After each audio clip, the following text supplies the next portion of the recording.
Kama ndo mara ya kwanza kutazama JIRIWAS TV, na bonyeza neno subscribe chini ya video hii ili kuweza kupata taarifa ya mambo yanayojiri hapa JIRIWAS TV. Lakini pia na mimi sio mgeni sana na posti hii ya tumewasha na Tigo, lakini kama unapata kuona hapa kuna hii posta ambayo imetengenezwa kupelekea tamasha lile la siku ile ya tarehe 30 Januari ambayo ni siku ya jana.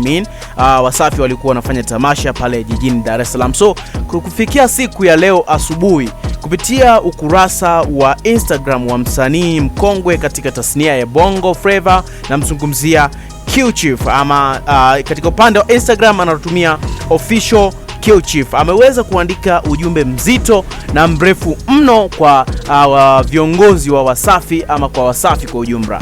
Kwa kusoma ujumbe huu unasema hivi: habari wa Tanzania na industry yote ya muziki kwa ujumla. I think I needed to address this issue to Diamond Platinum, Helen Kazimoto, Salama SK na uongozi mzima wa WCB, Wasafi, Tigo Tanzania. Nimepokea simu nyingi sana jana, today, kuwa mbona kuonekana kwenye show.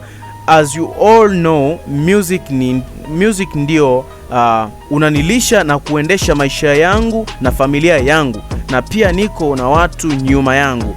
Management means ndo wamemaanisha, ambao wameniona mtu wa ajabu sana, kwani jina langu limeonekana kwenye posta ya tumewasha na Tigo, na sikuwa kama one of the performers siku ya tarehe 30 Januari uwanja wa Uhuru, kitu ambacho sio kweli, kwani sio mimi wala management yangu iliyozungumza na uongozi wa Wasafi kuhusu show hiyo. Nimejaribu kuwapigia lakini wameleta sababu watu wamechoka kwa sababu ya show. Hivyo basi management yangu na mimi tumetoa siku ya leo kuwa ni mwisho ya kupata maelezo juu ya utapeli huu, kutumia jina langu kupata fans wangu na wao kujitengenezea credibility. Naomba Helen Kazimoto, Diamond Platinums muakti haraka on this, kwani tutakuja kulaumiana. Sitaki matatizo na watu, napambana on my own. Naomba